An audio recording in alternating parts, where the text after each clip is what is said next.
Welcome to WYCD Wicked, that stands for What You Can Do. It's your old pal Jake, and tonight we're talking about how to talk to people across the aisle. Here's the deal, gang. We got our work cut out for us in terms of activism. But in the next 50 days, things are either going to be much easier or much harder. And that will be based on what the makeup of the U.S. government looks like.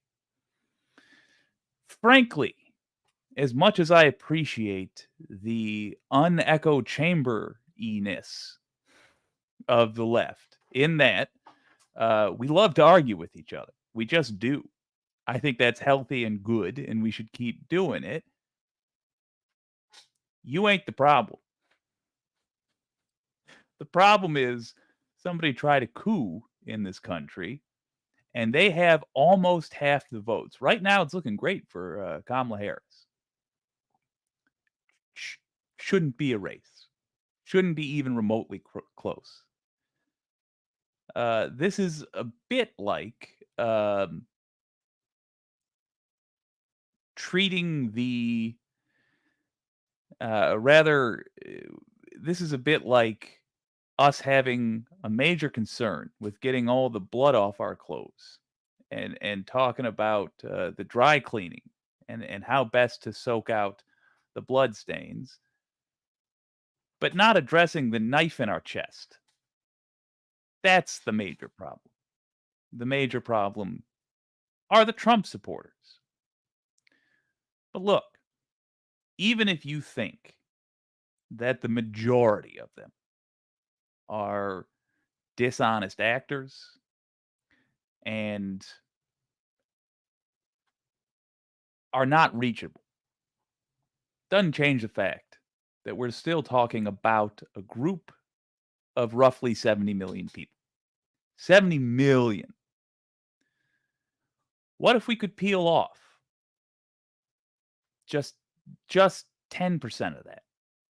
What if we could peel off 7 million people? What if 10% of them can be reached? Maybe it's not possible, but I happen to think it is. And I happen to think it's worth trying. And that's the subject of today's show. been making some overtures lately. I've been experimenting with talking to these folks, having honest conversations. That is to say, not trying to win them over. Not really. Not trying to make them channel members. They're not going to support most of the stuff we support. They just won't. They're not going to be happy with the content I put out regularly. That's a fool's errand. But we are the evangelicals for a decent society. That's what we have to be. Over the next 50 days, we have to peel off enough Trump supporters from Trump's cause that, there's not a fascist takeover of the U.S. It will be thankless work. It will be frustrating work. And it doesn't mean it is any less necessary. We are helped today by MelanieCosmicFox. One hopes. One hopes. She's going to be arriving in a little bit. In the meantime, I want to talk with you guys about the debate. What debate? The debate I had with a Trump supporter. Well, checking. Okay. The debate I had with a Trump supporter recently.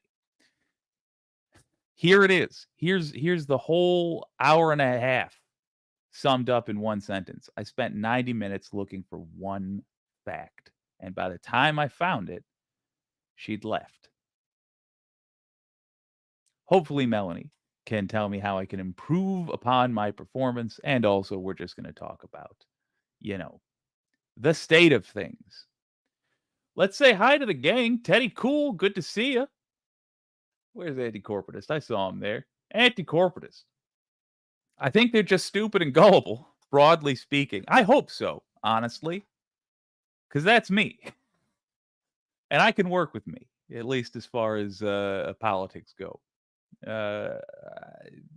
It takes me a long time to understand anything, literally anything. I can work with stupid and gullible. A guy in school, I'm talking elementary school, but still, a fellow classmate once told me that gullible was written on the ceiling, and I looked and I said, "Yeah, I can't see it." And then they told me, well, it's not in the dictionary. And I looked in the dictionary as well. And I said, it is. In fact, here, it's right here. How do you not know where gullible is? And then he said, well, it's written on the ceiling again. And I checked. I can work with stupid and gullible. You can get to a leftist perspective without being a super genius. So I hope you're correct. I hope broadly they are just stupid and gullible. Groove Dragon, too weird. I just decided moments ago that I will never talk to my ex about politics again. Talk about Trump derangement syndrome. It ain't what the MAGA thinks it is, just more projection. Yeah, I don't think we have to go harass our circle necessarily, but I do think we should be prepared. You know, like knowing CPR, it doesn't mean you're obligated to rush out in the street looking for heart attacks. But it's good to know. It's a good skill to have. I think if every time there is a moment in U.S. society where there's an opportunity to talk about breaking from Trump, we should have the skills ready to do it. I'll say this: it's an observation I've made in recent times. Uh,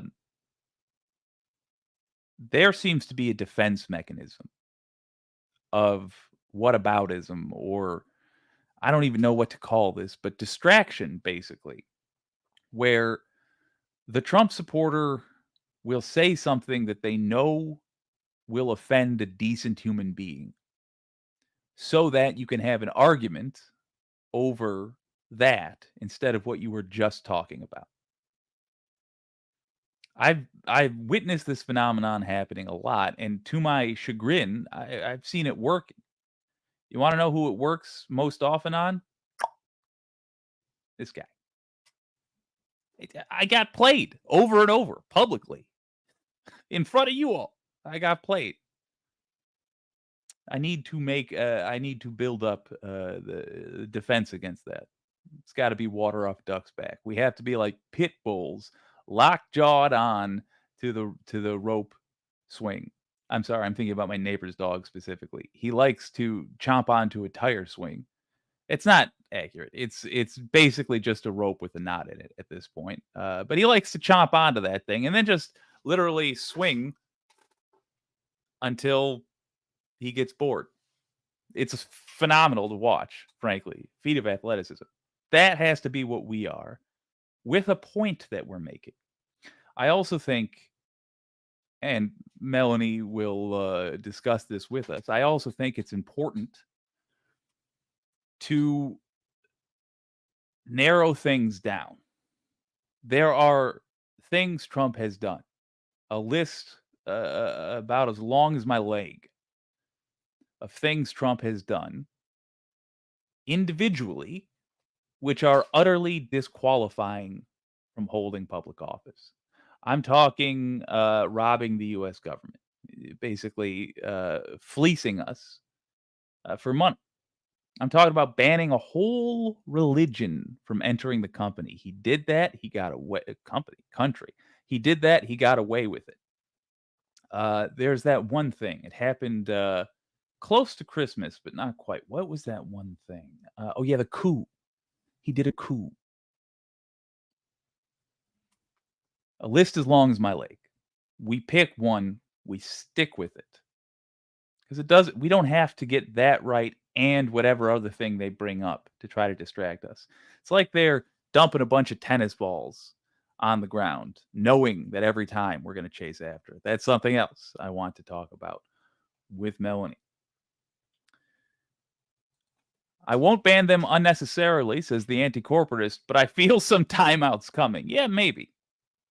I do want to make a definite distinction between streams. I'll appreciate their insight tonight, but tonight I haven't invited MAGA folks. When I invite MAGA folks, I ask for a lot more grace from you guys. I ask you guys be a lot more patient because I've specifically invited them. Tonight, I didn't specifically invite them. They're not locked out. They want to show up and listen. I'll try to be polite, but we don't have to be especially generous tonight. Jumping on down. Well, Pinkerbell, good to see you. Ooh. I have seen that. I know a dog that did that. Also a Pitbull. Yeah, Pitbulls are like border collies. They have like an instinctual love of certain physical activities. They love clamping onto stuff. They love it. They're giant baby dogs, and they do enjoy that. Good to see you, Pink. Yar har. Snexabia, good to see you. All right, Groove Dragon, we got one more. You wish us to be patient with insane asylum patients. Would you have us dine with Dr. Lecter? Not tonight. On those nights that I invite MAGA over, yeah. Yeah, because I'm serving the course. Yeah, I do. But not tonight. You don't have to tonight. Tonight, we can take our shoes off, wiggle our toesies, have some fun, relax. But I do want to talk about how we talk to them. I mean, if you want some maggots, I can rustle some up, says the anti-corporatist. No, not tonight. It's a post game tonight. Tonight we're talking strategy. That's the hope. Looney Tunes. Never invite MAGA folks.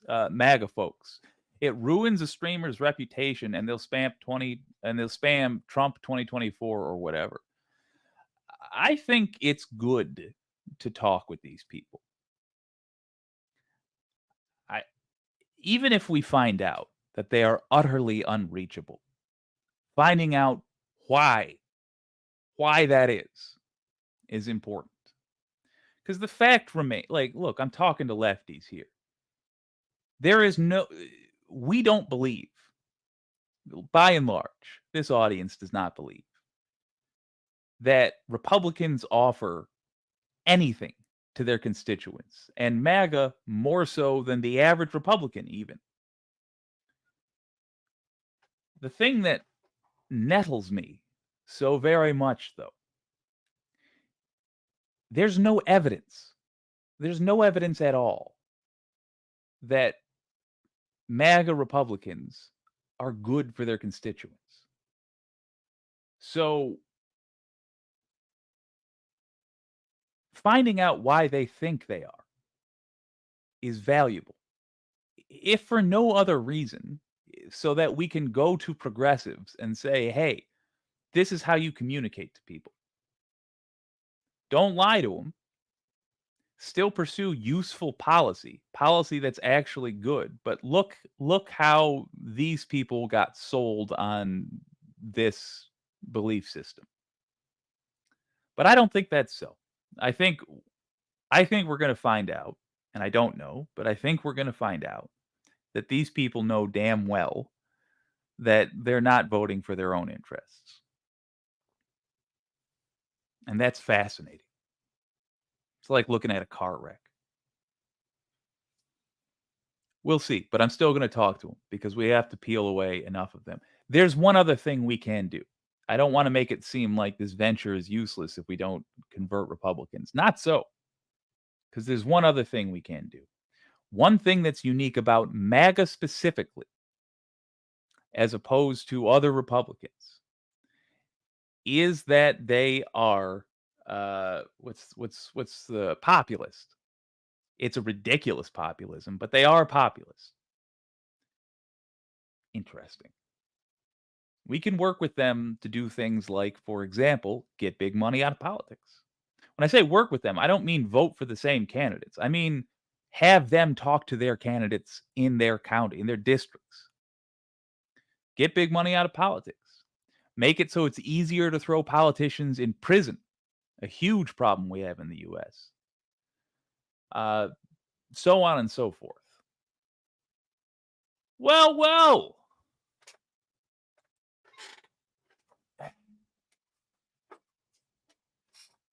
Melanie, in answer to your question that I just saw in Discord, StreamYard. And I will send the invite link about 30 seconds before you hear this message. Bada boom. It is sent.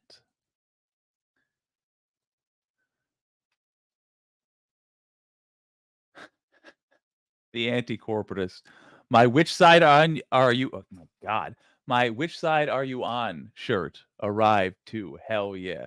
Looney Tunes, you know I love a good emoji. Hey, who's this? Who's this pal we got? Why, it's MelanieCosmicFox. Hello, my friend. Hello. Oh my God. Okay, it's working good. Everything has been so sketchy. Now I gotta pause this stream. There we go. How are you? I'm good. How you been?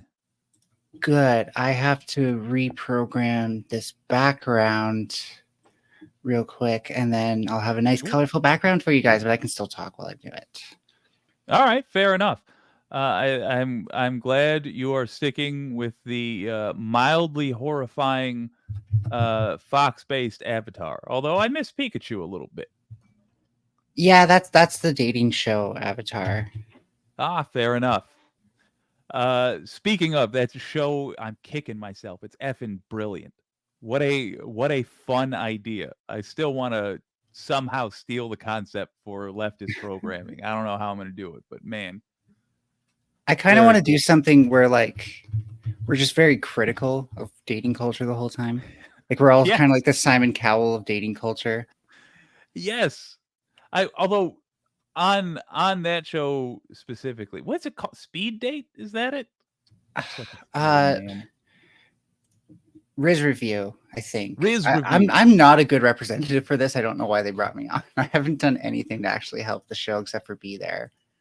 Yeah, well, you and that other gal have an amazing bit happening. The other people who were involved were great.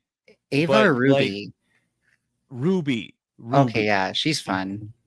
Yes, because you guys have this dynamic where she's out there pitching like, "Hey, let's ruin each other's lives," and you're like a sane human, and together it kind of balances out. But it's just it's just a delightful concept, man. Well done, Mazel Thank Tov. you. I have a feeling it's gonna take off. Thank you so much. Okay, let's fix this over here. So to explain my background, I was on a red pill kind of panel yesterday, and I forgot to save the final product, and it was more red, but I'll just keep it nice and party colors for now. Is it working? To explain your other background, it looks very cool. Thank you. Let me make it full screen. People appreciate this. Bada boom. I like it. To explain your other background, when I first saw you, it was before I even had a show. You were on something called Modern Day Debate. And I thought you were one of the more persuasive debaters. So I asked you to come onto this show to walk me through, maybe just have a jam session where we talk about how to reach MAGA voters.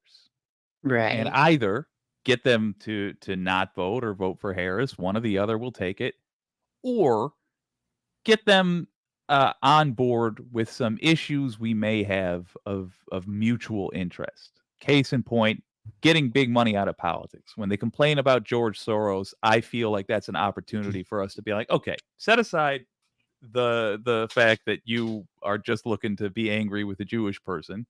You're saying you don't like big money in politics. Let's work together. You talk to your folks. I'll talk to mine. We'll get it. Yeah.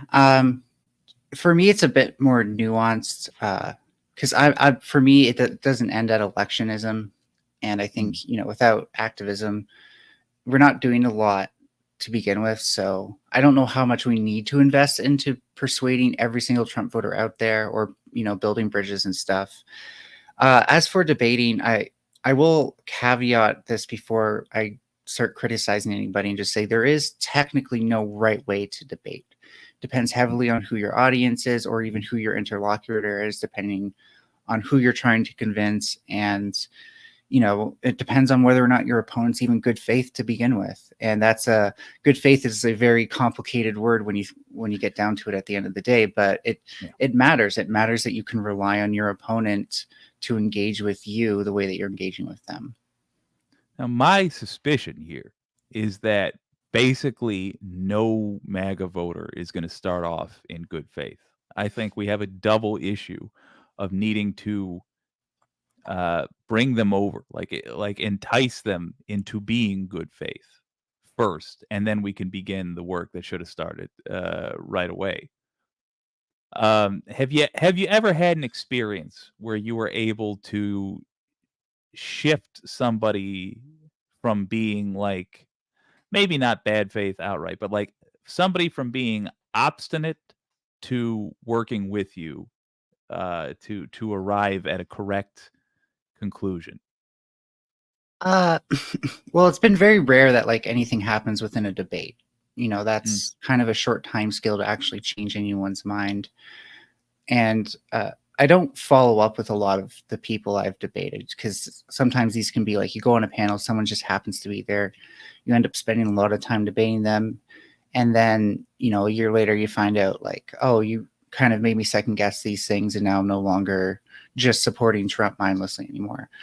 But also I never try to give myself like direct credit for those things either. It's a community effort, even if we don't feel like a community because we're all doing it kind of independently. But that person's talked to other leftists as well, and they've made him second guess people. Even if I might stand out, I can't be the only one who got through to them because you rarely get to cover like every topic with somebody and change their mind on everything, right? Like a Trump voter is still a collection of single issues that they may be slightly more nuanced on.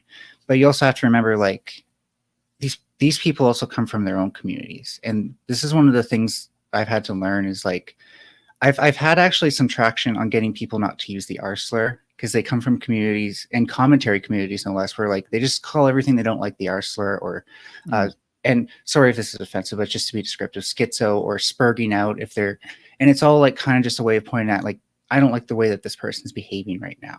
We should mock this person because, you know, they're not acting normal. And it just started to really frustrate me, not just because I grew up being targeted by the R slur, like growing up in group homes, trying to be in public schools at the same time, all these different things that just made me a target. But also just because I can imagine that it pushes away a lot of people with especially mental disabilities from participating in this space, because it makes you feel outed right from the get-go. And, you know, they're not going to spend as much time as I did voicing that opinion. They're just going to leave. So, you know, nobody said straight to my face, you know what, I'm just not going to use the R slur, at least not on camera. But I've had plenty of people say, you know what, I've reconsidered it. You're probably right. Like, I'm using it as like a Band-Aid for real commentary. It's like and because one of the most effective things I found was to kind of ask them like, okay, what am I supposed to do with this advice? Am I just like, let's say I am the R slur, right? Just hypothetically, not to give them any credit, but am I just supposed to not be anymore? Right. So like, great point. It's if you're in the commentary community or even debate, you've got to have constructive criticism, whether that's policy prescriptions or just constructive criticism for that person. Otherwise, they can't really go anywhere from you changing their mind. Like they're like, okay, I don't believe in Trump anymore, but now what? Fair point. And interesting that you're pointing out how that works both ways. So I kind of that taking that at face value, it seems to be that you had success by essentially asking people, where do I go from here? Let's forget whether or not what you said is true. Let's assume that it is. What then? What's next? Okay, I'm the R slur. Now what? What do we do? If we are grabbing MAGA folks and trying to convince them that they're wrong about this, that, or the other thing, it seems then that we should begin and end with what they can do next. So, like, all right, let's say you were this bad thing, whether we're saying racist or xenophobic or fascist or whatever, that we're trying to convince them they are. Okay, what can you be instead of that? How can you solve, what problems do you think you're solving by being those things? And what can you do instead to solve those problems? And then in between that, you know, we offer that at the beginning. Then we offer why that is so, our opinion of their set of beliefs. And then again, we offer, so if you believe me that I tell you that you're wrong about this, that, or the other thing, here is a different way. I think I'm going to bear that in mind. Wait a minute. Roll credits already. Roll credits. We literally just started. I think maybe I have trained the audience to only expect maybe one thing from a whole show. No, it's gonna be a whole conversation, gang. Did you? I think I saw you in the comments at the beginning of that debate. In case you aren't aware, here's what happened in the last debate I did with Andrea Ravinsky. We had a MAGA person. They only felt comfortable coming on like the comments, but they were communicating with us. We started to say Trump Trump tried a coup, and they of course didn't believe it. And they fixated on one phrase when we said we told them that he said we're going to go down to the Capitol and you got to fight like hell. It took us 90 minutes to find that clip. That clip, disturbingly, has been nearly scrubbed from the internet. The only place we could find it is by pulling up his full speech. And right at the very end is where we found it. By the time we found it, our MAGA person was gone. They'd been gone for 20 minutes. Do you have suggestions for what to do in such a scenario? Yeah. So running into it, it's like you can't, there's no, again, no golden rule for, no magic bullet for anticipating these things, knowing what you're going to need. And especially with Trump fans, these things can go anywhere. Especially it depends on where you start, and that can just like dictate the entire conversation. And I've even seen Trump fans who are so good at missing the forest for the trees that you spend the entire time trying to walk, like lead essentially a blindfolded person through the woods. So, you know, knowing your opponent is kind of like a really good thing to start with, because a lot of these people don't have like strong policy positions. They don't, a lot of this is like, they'll go around accusing the left of virtue signaling, but half the time they're virtue signaling and they think that that's politics. Yes. So you kind of have to anticipate that and not put too much time into like, you know, the political debate, which can be difficult. But when you know that like they really want to talk about Jan 6 and that they're going to like constantly pretend like there's not evidence, because that's pretty much all they can do. That does give you like if you can anticipate that much of the conversation at least, then you know you're going to need that video evidence. You know, like the Jan 6 committee hearing, all of everything that they've released is probably gold. And it's important just to have kind of like somewhere you can control F for like at least something you can put on screen and highlight and then show people like, this is where you want to look for this evidence and stuff like that. Because sometimes I think we overdo the video stuff and then we leave too much for interpretation. But when something's written in text, like when the Gen 6 committee here is like, we believe, and that was a bipartisan committee, we believe that Donald Trump was trying to steal the election. Well, now they have to debate all the opinions of the Jan 6 committee hearing, and all you have to keep doing is referring back to them rather than hinging everything on your opinion. Great point. And so prep for me has always been like, I don't always have to be 100% knowledgeable on something, but I do have to study it beforehand as best as I can within a reasonable range, right? Like you can't anticipate if they're going to start talking about like his relationship with Ivanka, right? Nobody's going to prep for that. And it can be hard not to engage if that's all that person wants to talk about. But at that point, what's even the loss of losing? Like, okay, he's not like, maybe this person is just like mad that everyone thinks he has a relationship with Ivanka, right? Like just concede that he doesn't. Move on. Like you're not really throwing leftists under the bus by letting that meme die. Yeah, fair.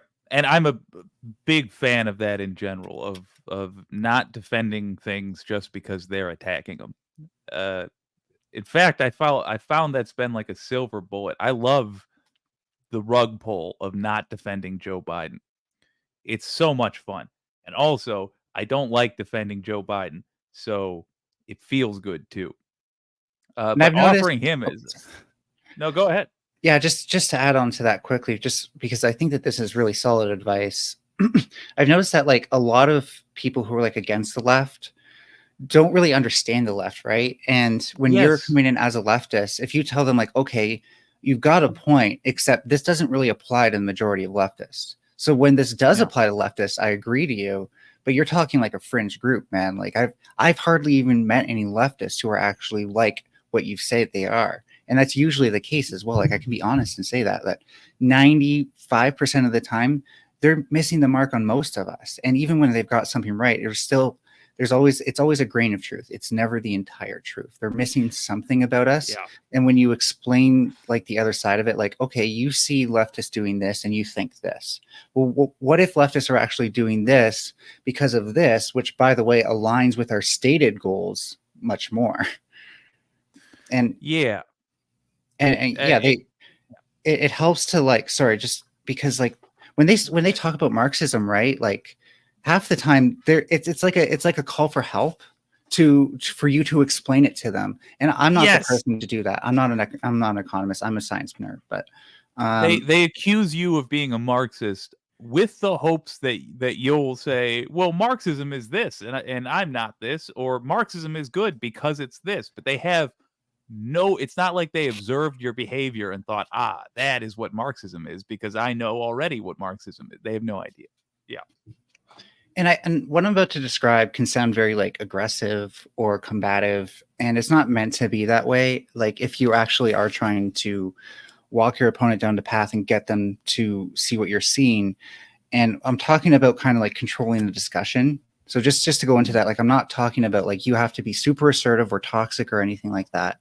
But if you can kind of turn them on to their heels and say like, oh, by the way, you're very wrong about this. So unless you want to continue being wrong, which I don't know why anyone would, maybe you should reconsider your points, because you'll still come across people that even when you re-explain things to them, they'll move the goalpost, they'll keep restating the lie, and that it's subconscious, maybe they're doing it on purpose, but you can't get through to them, right? And so I think it's good to kind of shift gears and think about like, how can I put them on the defensive?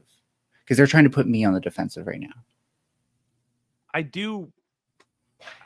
taken that concept and I've been exploring sort of going the other way with it. And that is to say, essentially inviting an attack. Like doing the street epistemology. If I'm wrong, I want to know how. So please explain it to me. And I have an advantage here in that I am genuinely not terribly bright. So I do need things explained to me all the time. And I'm very comfortable asking for this stuff. I will say, though, I have not managed to get much farther than the first time that they say something which is just flatly untrue.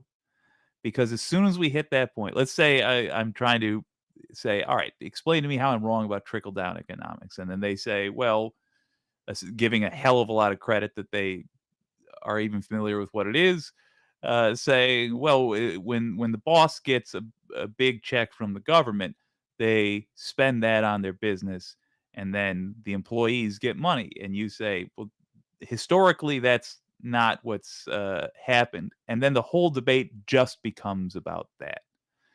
I don't have an answer or even an interesting question here. I just noticed that's where the first kink in my little strategy occurs. You're saying when that's no, you're talking about making an affirmative point, saying something is true, not debunking. But I do find it's the same problem in everything. You get to one point of disagreement, and they just argue about it till the break of dawn. Doesn't matter what you show them. Is there any way around that? Yeah. Okay. So I was going to actually point out, like, there is like alternatives you can offer them, especially because like in a lot of senses, their confidence comes from thin air. So the thing I just explained is about just like kind of like making them doubt themselves, even if they won't admit it up front. The other side of things is like they're way more anti-capitalist than they realize. Right? It kills me. They're like almost there with so much stuff. We're almost on the same side, a spooky amount. It's just we have totally different conclusions about what to do about it. However, one of the biggest issues is we're way less authoritarian than they are, and they see capitalism as an authority.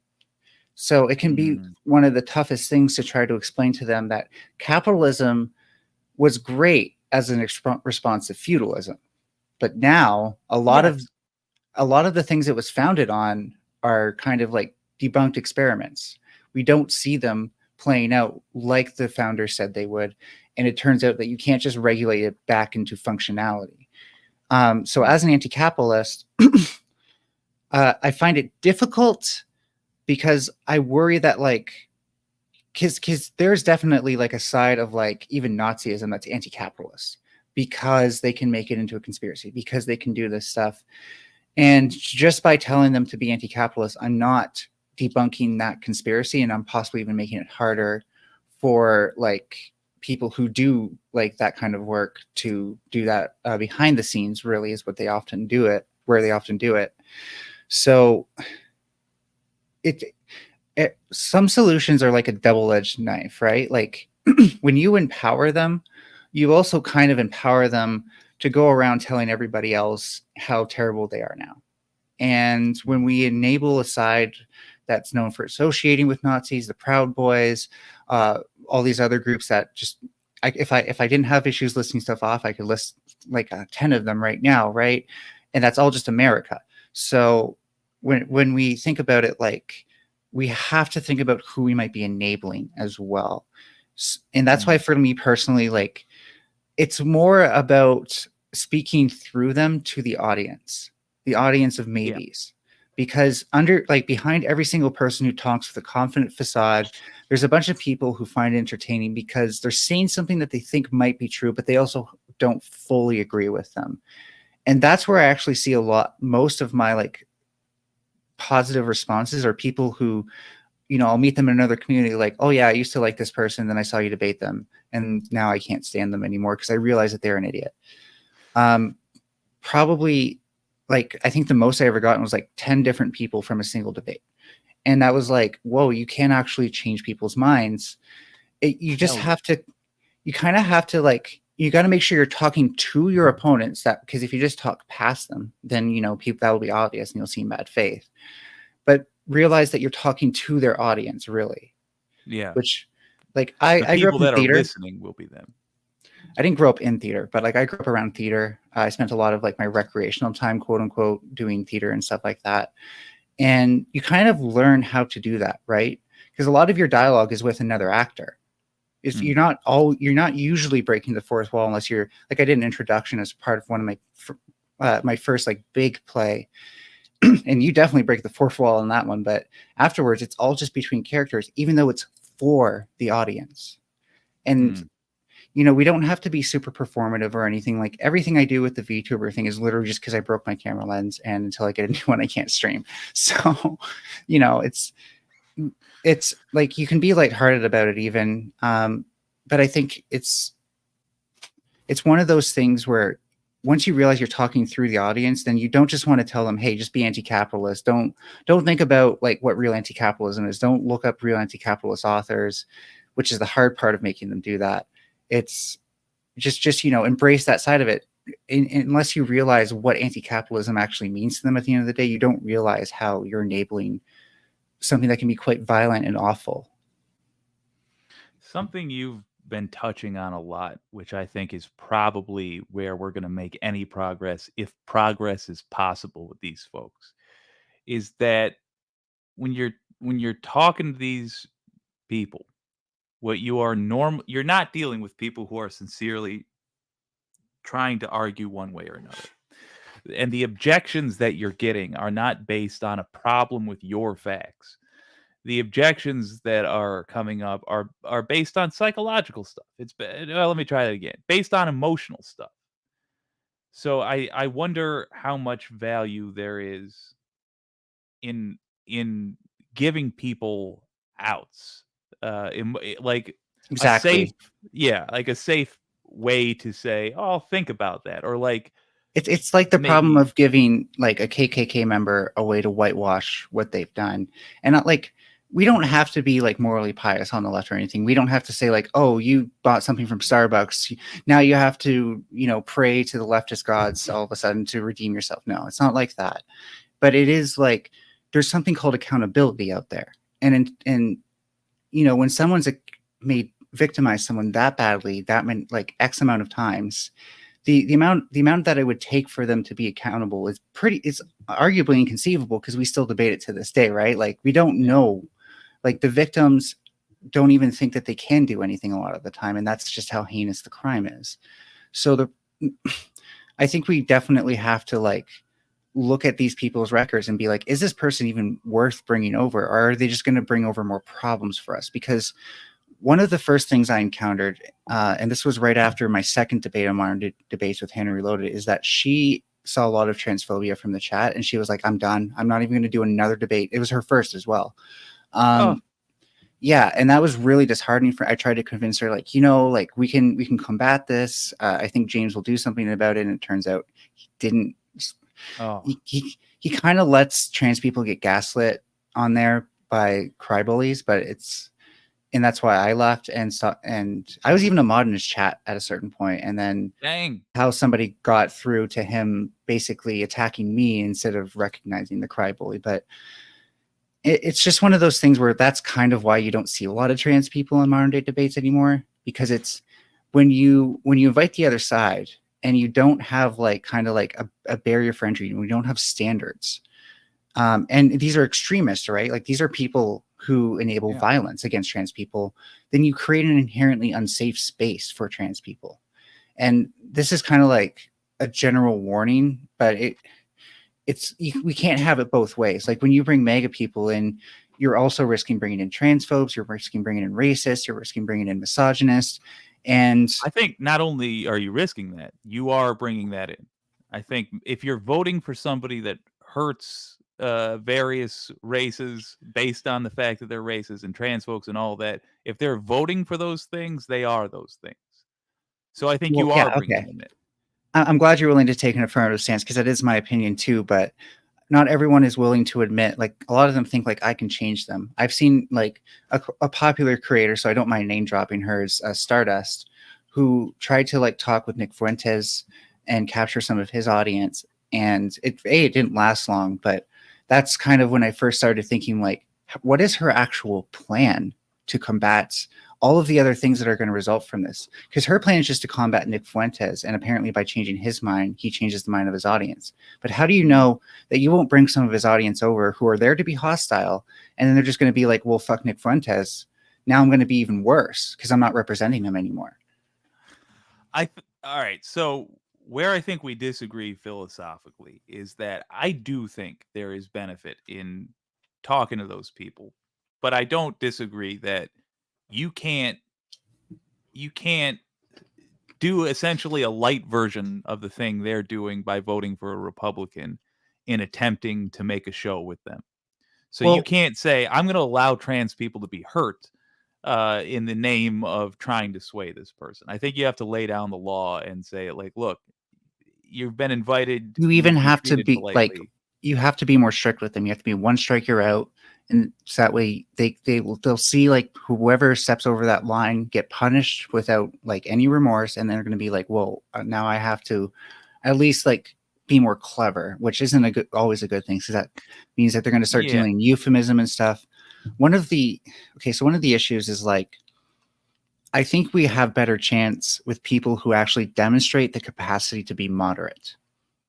And I say that with a caveat that they can just pretend to be moderate. So, but one of the things is it might be more appealing to convert extremists, but if anything, like it's going to take kind of like them losing their extremist community, their environment, and you're not going to seem like an appealing community compared to theirs, right?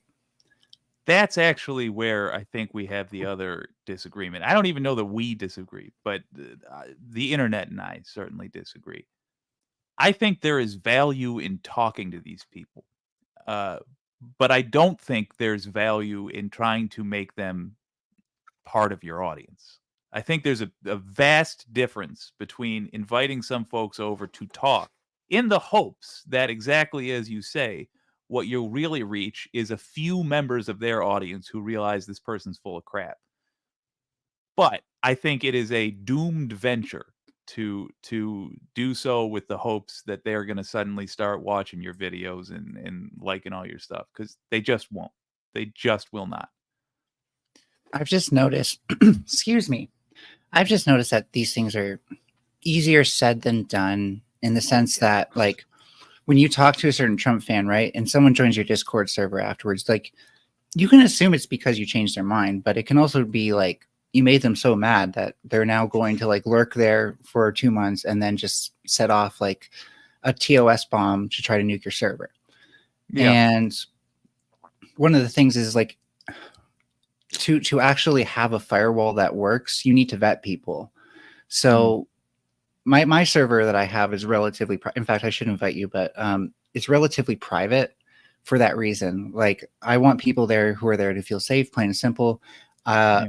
You might have noticed that there were some unsavory people at the dating show, because it is Holy kind crap. Of it borrows from people who did it who don't have a good community. Because at least one of the people in that group isn't a good person, and the other person just isn't doing much better by being around him all the time. Anyways, because I don't want to name drop them, the point that I'm getting at is I just didn't want to cross-pollinate with them ever. So I never streamed anything, which, by the way, I was going to stream this, but then the internet problems. And I never covered any of it. I never tweeted about it or anything. I think I tweeted one thing, but it was like, again, like you would have to be looking for that tweet to even care about it. So I didn't think it had the potential for cross-pollination. Excuse me, my throat is like against me tonight. No worries. It's my fault. I'm a smoker. I'm blaming my throat, but really it's my own choices. So, you know, cross-pollination is not an easy thing to deal with, right? Because you don't even know if someone's going to see a debate you do with someone and just cover that debate. And then since their audience is just so much worse and so much more rabid, they start following you on Twitter, they start showing up in your Discord server, and you don't even know where they're from. And like, all I'm going to say is like, you have white privilege, right? Let's just acknowledge that right now. Oh, sure.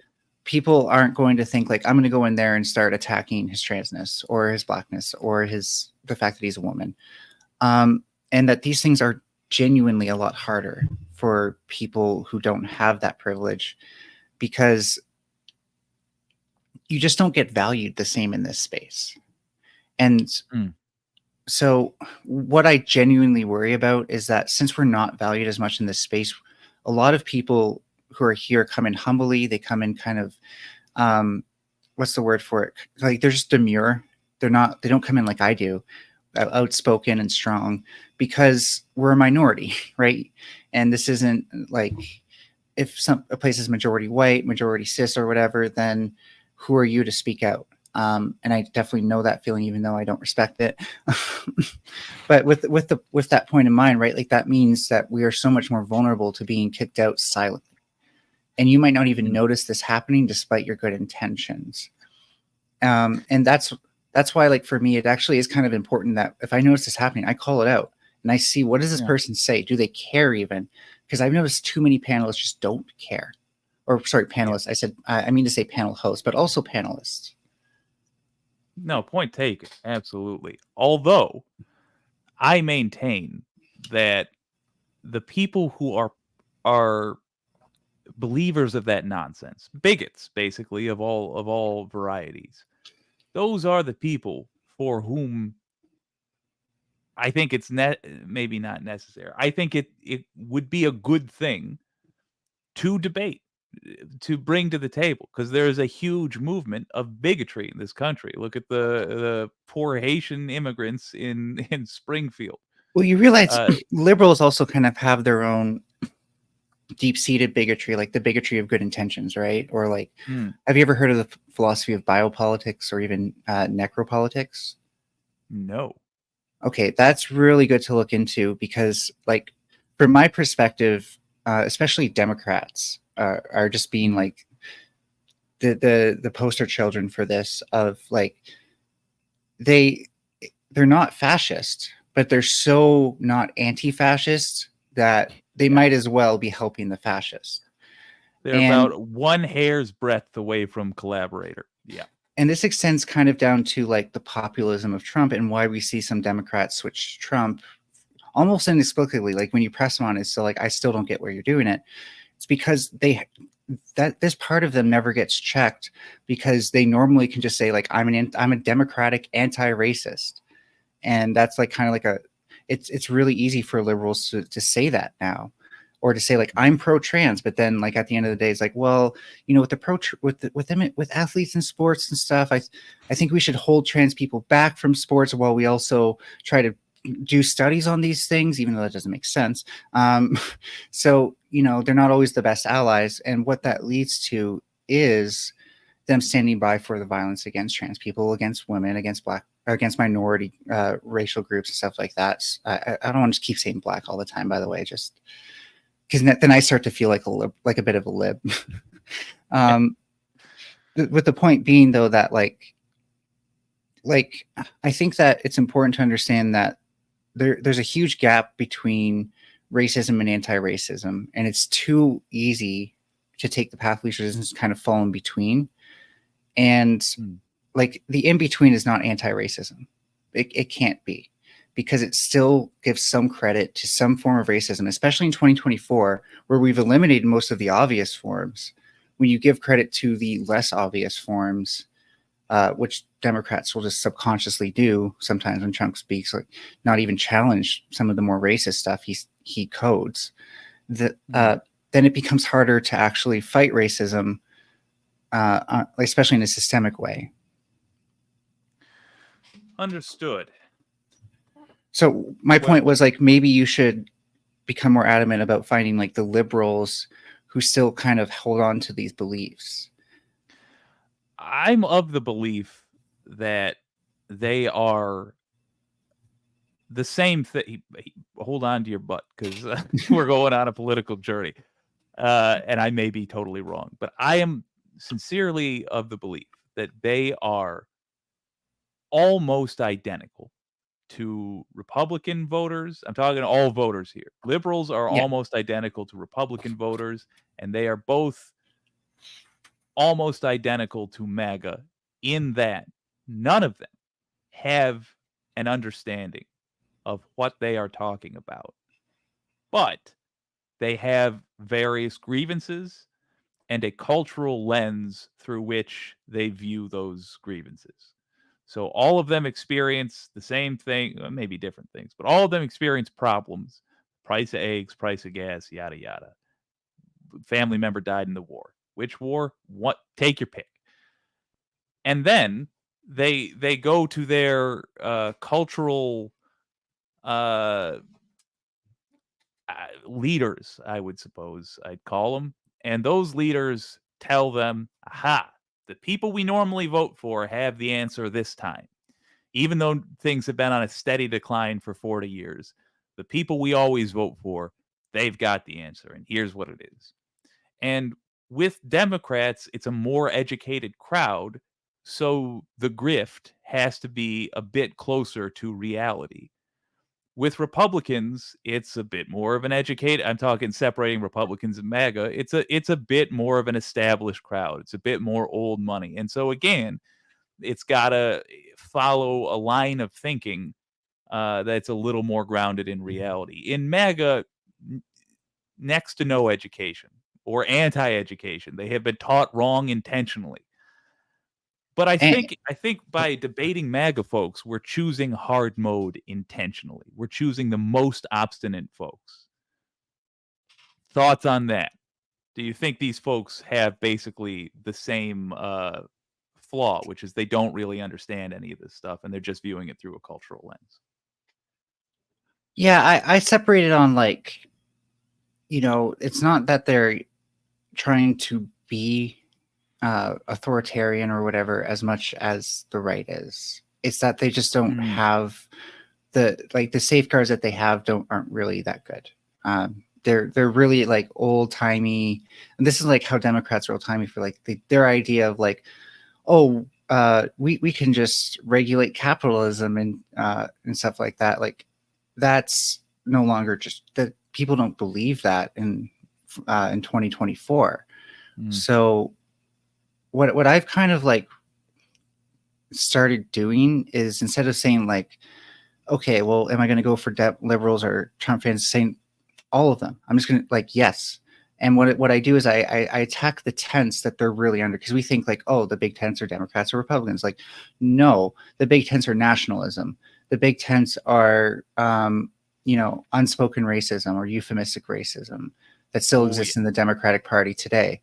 And just take it from there, right? Like all of these ways that that their flaws kind of match the right wing's flaws, and then they have a collective weakness that even though we're a minority on the far left, we have a very strong position against them. Sorry. Yeah, and case in point with what we're dealing with, Woofy, I would love to talk to you. Not in this stream. You're not going to get any more of our time after this comment, because this is for my gang. But let me tell you, Woofy, even though I think you believe a bunch of nonsense, I do respect one thing about you. You've come into the lion's den, and you knew what that was. And you've nonetheless committed to hearing what we think about the world. That's something. It's good that you don't hear it from your Ben Shapiros, etc., because I'll tell you, they lie to you about what we believe. So much so that my guest, Melanie here, pointed out specifically how you keep calling us Marxists, but you don't know what Marxism is. I'm a post-Marxist, by the way. Like, Yeah. I don't even think communism is good enough anymore.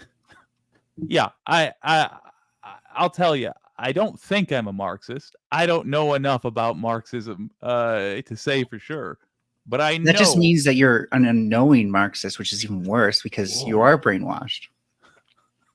But by Marxism somehow. I guess. Yeah, it must They have brainwashed got you me. to be pro-Marxist without saying Marxism.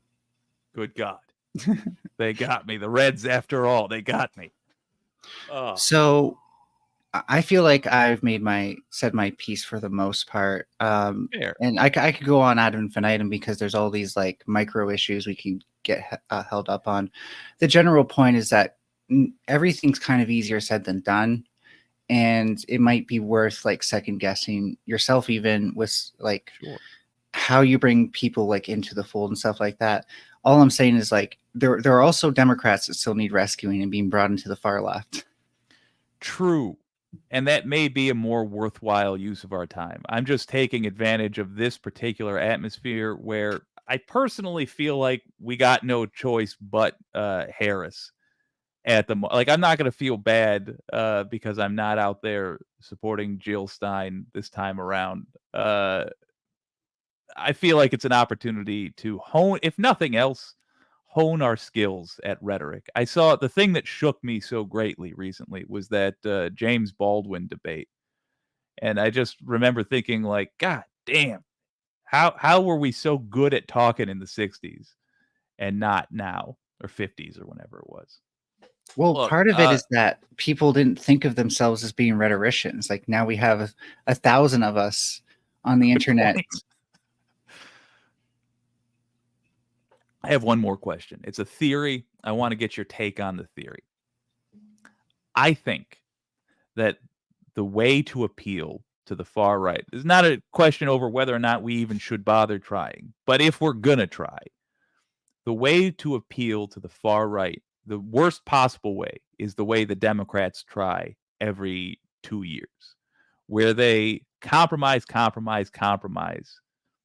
and never get angry.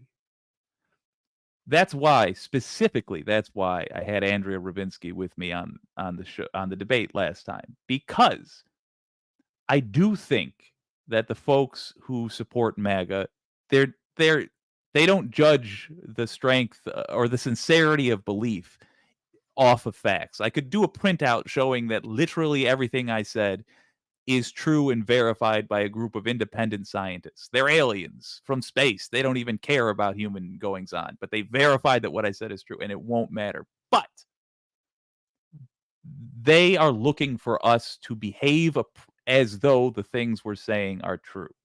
So they're likely to believe Alex Jones, who says the frogs are turning people gay, because Alex Jones is slamming his fists and ripping his shirt off and tearing what's left of his hair out. Because he's being performatively angry, and that's how you should behave if the government was somehow making frogs that I don't remember what the conspiracy was. Do you think there is value in expressing our anger at the actual harm being done in a controlled way, or do you think that that's just more of me falling for trolling? To try to convince them to change? Maybe not anger as a means of convincing them, but anger, expressing the anger earnestly felt anger in a controlled way to demonstrate that we're serious about what we're saying, as though to demonstrate that we believe that what we're saying is true. Because I think often we go so calm, so genteel, that it makes us seem like grifters. Like, oh, if I was really being a racist that was getting Haitian people bomb threatened, they'd be way angrier about it than they seem to be. Like I said, there's no magic bullet. And it depends heavily on who you're talking to. My Mm. general issue with like catch-all approaches is that we're talking about a group of people, and this is especially important because when you look at how you bring people back from cults or religion, you can't do it from like remotely. You have to work with the person directly. You have to get to know them. You have to help them work through things. And a lot of Trump fans are coming from like fundamentalist religious backgrounds, or at least like Mm. growing up in communities where, yeah, they may have a public school, but nobody there is, atheist or even like okay with separation of church and state. So you grow up in a world where you see people taking this random person who you've never meant word for everything. And I think our hardest hump is actually teaching them to think critically, because Mm. that's what they don't do. One of the most common repeated studies on the mentality difference between, really it's the far right and the far left, but Trump fans versus Democrats, is that Trump fans just do not demonstrate much of a capacity to handle nuance. It's Yeah. they respond with fight or flight to nuance, Yes. and that's not. I noticed that specifically on stream last night. You're right. And so we're not just dealing with kind of like a rhetorical battle, right? And that's what we have to remember. Like our linguistics might have some neurolinguistic impact, but their kind of neurological basis for this is deep seated. It's developmental. They grew up in this. Mm. So it's like you're setting the groundwork for somebody to actually come in and work them through the process. But without anyone there to work through the process, they're going to be too lost and they're just going to go right back. And so all I'm saying is, like, if you're being a completionist about it, this wouldn't be good enough. But as like initial steps, getting them to doubt themselves, like that's what we're here for. We're kind of here to make sure that they just can't take what they think for granted. Fair enough. Melanie, thank you for joining me. Before you skedaddle, do you have any can you assign me homework? Do you have any debates you think I should watch? I saw you in Discord recommended that video. I'm going to check it out. I'm looking forward to that. But do you have anything else you'd recommend that I can use to hone my skills? I saw a really good Jangle Science Lab debate, and it was actually on the trans athlete issue. And it just Hmm. really shows how, like, when you're kind of like on the intellectual high ground of a particular issue, it makes it kind of like you can just naturally control the discussion, because it's versus Destiny, right? Who's very liberal, even kind of claims the leftist banner sometimes, which bothers me. But and so it's not like against like hard mode opponent or anything like that. Destiny probably is pretty easy to change his mind on this because he's not married to this issue. He doesn't grift off of it or anything. So but just like you can just feel that Jangles never really has an issue thinking of what to say next. He just walks them through the issue, and you know that Destiny didn't feel as confident after that speaking from the anti-trans athlete side, just because he at least became aware that it was more nuanced. Fair enough. And because of that, also because of that, Jangles just didn't mind conceding sort of like unnecessary points, sort of ancillary points. He'd be like, I really don't know about that. I need to look into that more. Just like, like this isn't something that matters as much as you think it does. And that can be an important thing to be able to say to somebody when you're kind of like debating defensively. You want everything to just be debunked. And that can really like, that can hinder you with having the discussion move forward. Fair. And I think when you're confident in your beliefs, because your beliefs come from a real place, they're sincerely held. You don't have to worry that every thread that's pulled is going to take out the whole sweater. Absolutely. All right. I'll check it out. And Thank you so much I'm for going to having me. heed your advice. Yeah, absolutely. Literally anytime, my friend. You're a hoot. Okay. Have a good night, everybody. See you, buddy. Bye. All right. Now look.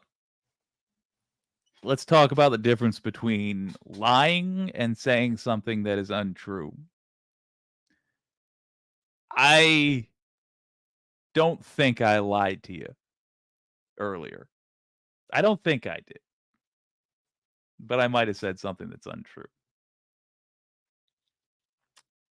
'Cause I want to test these newly acquired skills out, this new advice out. Fish scalloping, interesting. Upset. I want to try to debate a Trumper. A fundamentally anti-intellectual movement is kryptonite to those who actually think. Two different languages, and one of them is purely emotional. You want to know the thing that kills me? Obsessive audio, by the way, if you end up wanting to do one of these ever, I'm in. But let me just give you. I think if any group should be able to also win the emotional argument, it should be the emotionally stable group. It it should be the fucking sensitive dudes and gals of the left, right? We should be able to win. Obviously, we already think we win the intellectual argument. I happen to be pretty confident on that regard, but shouldn't we be able to win the emotional one too? Anyway, Woofy, if you're still here, where you at? Woofy. Anytime you want to talk, let me know. Maybe I can get you to see the truth. Good luck. My God, you are so wrong. Woofy, I want you to know I mean this sincerely. If I'm wrong, that means I'm doing the very thing that I'm horrified to see you doing. That means I'm supporting someone who tried to undo democracy in this country. If I'm wrong and Joe Biden stole the election, please tell me. Not a joke. I'm sincerely willing to hear your arguments in the affirmative for that. Or if I'm just supporting the wrong political party, I want to know. Because you and I don't live in the same reality.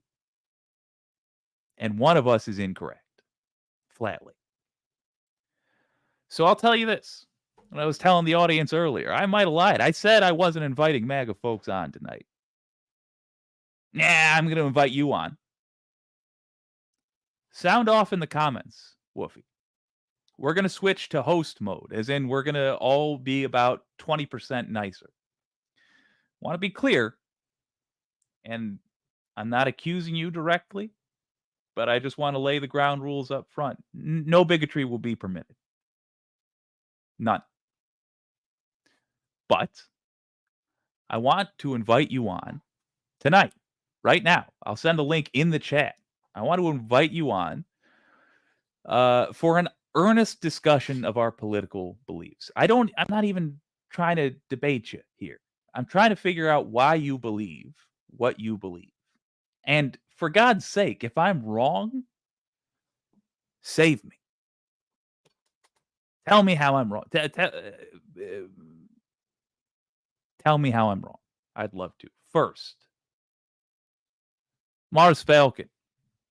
I have almost reached the regrettable conclusion that the black man's great stumbling block in his stride toward freedom is not the white citizen's counselor or the Ku Klux Klanner, but the white moderate who is more devoted to order than to justice, who prefers a negative peace, which is the absence of tension, to a positive peace, which is the presence of justice. That's Martin Luther King Jr., letter from the Birmingham jail. True. And this is something, Woofy, that I think the both of us are going to agree on. Moderate liberals are annoying. The only person that that certainly hates moderate liberals more than you do, Woofy, is every single person in my audience. Literally all of us. We despise these people. I suspect the only person that hates a moderate Republican more than me is you, if you're MAGA. I suspect that's so. Let's see if Woofy's still here. Woofy, sound off in the comments. Good night, MelanieCosmicFox. Thank you for enlightening me. I'm going to immediately try to test out these new debate powers and see if I've learned something. Obsessive audio. Many Democrats are annoying. Facts. Facts. I hope I hope there is a party split. I really do.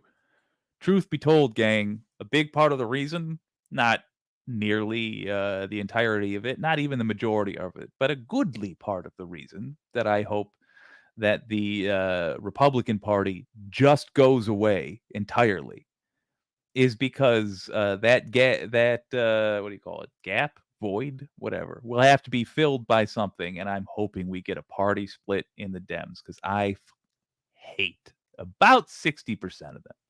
If 60% of them were on a boat and that boat capsized, it would be an act of will for me not to celebrate. One that I would fail. Melanie says, I worried I was too negative, but like I said, my goal is to point out everything. My goal is to point out everything is more nuanced than it appears. No, it's stuff I needed to hear.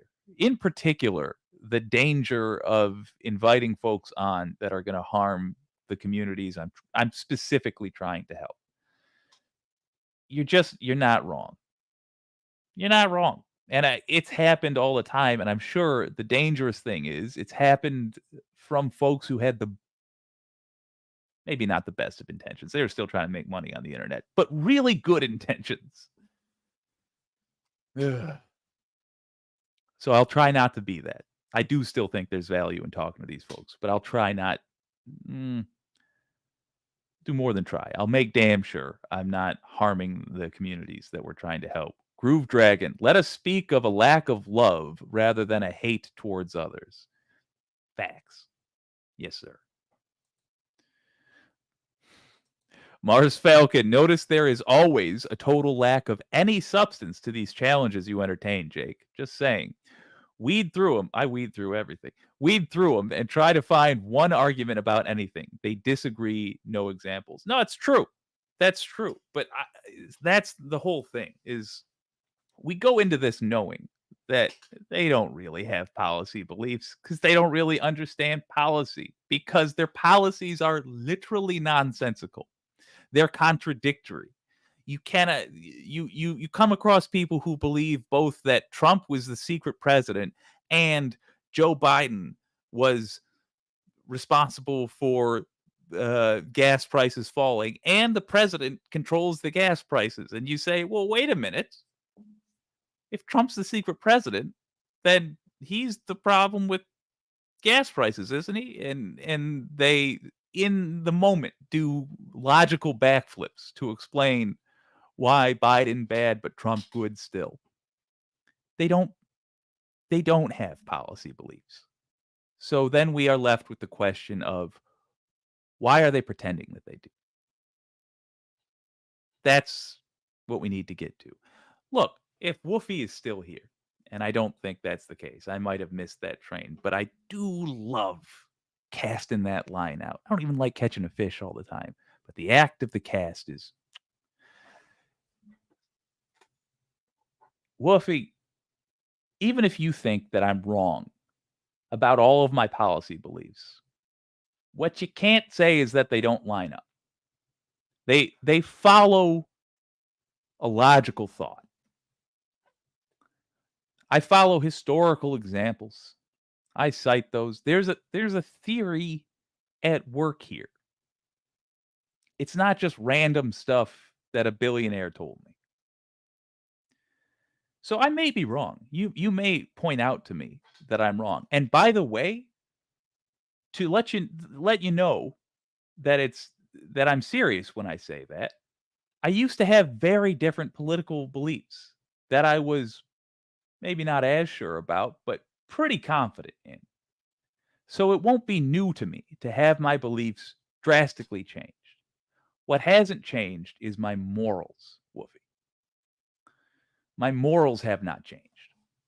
I am trying to do the most good for the most people that I can in my life, with the disability of being dumb and a little bit drunk most of the time. I refuse to concede that. I'm not going to do this thing sober. Are you kidding me? But I am going to try in those circumstances to do the most good for the most people. So if you got a pitch for a better way to do it, let me know. And I'll invite you on right now. Right now, I shall, my friend. And I don't want to use the word friend. We're not going to be friends. Not only will I certainly not like you by the end of our conversation or the beginning, you will definitely not like me. First of all, I'm not particularly likable. Second of all, we just, to be where we are in life, you know, we're oil and a lit road flare. We're not meant. But that doesn't to be together. But that does not mean that we have to be at odds at all times. In fact, I think that the rich people in the political party that I most often vote for, and the rich people in the political party that you most often vote for, are basically only rich people because they keep getting us to fight. Wolfie, I want to put him in prison. I mean, Democrats too. Eric Adams, mayor of New York. I would love to see his ass in prison. I don't know of a crime he did yet. But I bet we could find one. For sure, I bet we could find one. Because I bet he did them.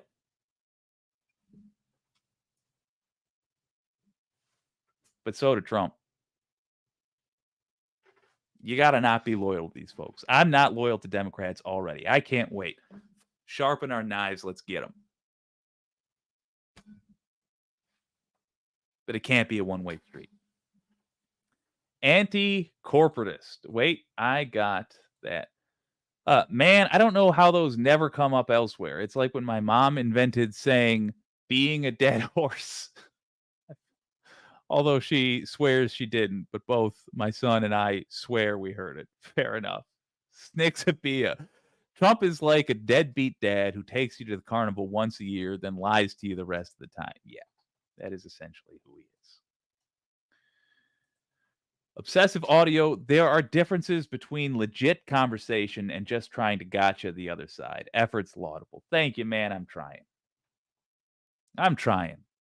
It can't be that this is a close race. You in particular, man, you have enough of an outside perspective on this that I think you can appreciate the fucking madness of the fact that there's even a debate about who should be president right now. Hey, you know what Kamala Harris is? Some lady. Just some responsible lady. That's all she is. That's all she is to me. She's not a hero. She's not particularly laudable. She's not, she's some lady. Who's the other person? Someone who tried to coup. They tried to overthrow democracy. Why are we debating this? Even if Trump goes away tomorrow, because one of the Republicans takes a class on how to actually shoot straight and they actually get him. Even if he goes away tomorrow, the problem doesn't go away. We gotta figure out what this problem is. Milo Reason, if I were a flippant contrarian, I would say, Jake, you're wrong. But I just got here, so I don't know what you're talking about. Well, you'd probably be right regardless. I'm frequently wrong. But hopefully I'm wrong in a constructive way. That is my optimism.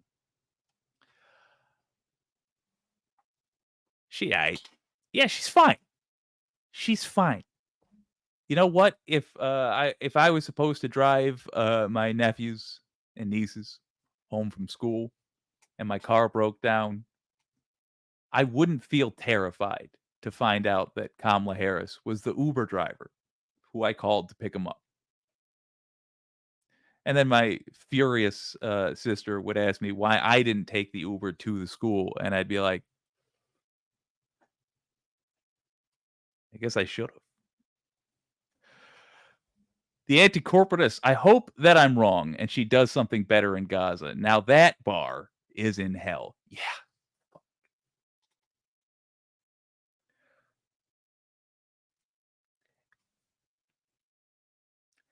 It kind of broke me when Russia invaded Ukraine. And it wasn't like the main focus of everybody in America specifically. Like, it wasn't the only thing we talked about. Because, it's the 21st century.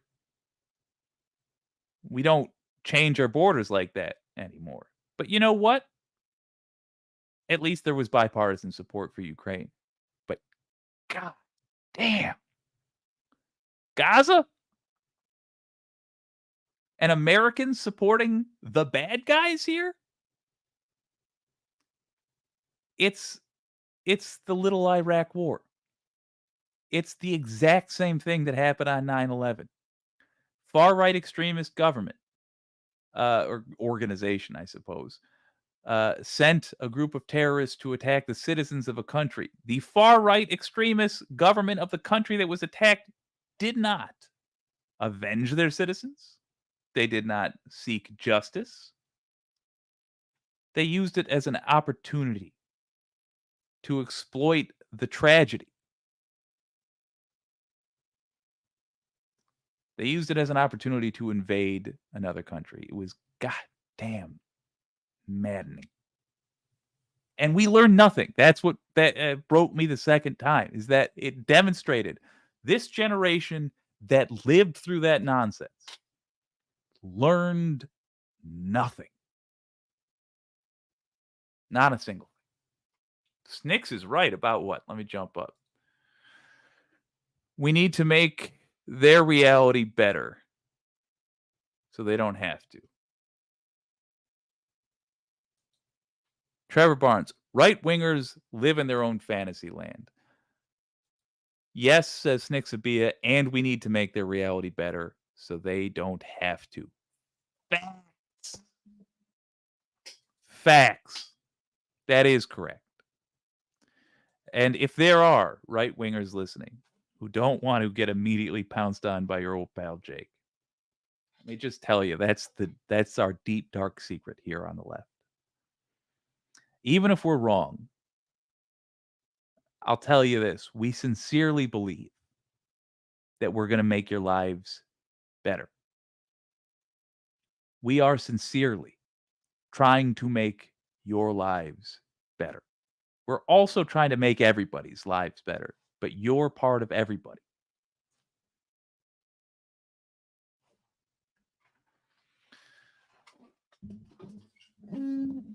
Mile of Reason. The genocide of the Palestinian people rips my heart out. Me too. Me too. Because Palestinians are part of everybody too. Thank you for joining me tonight. This has been WYCD Wicked. That stands for What You Can Do. My name's Jake, and this is Donald James X.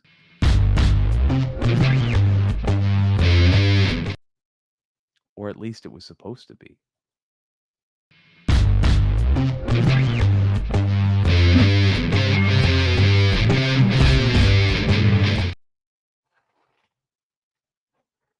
Never mind, it's just the end of the stream.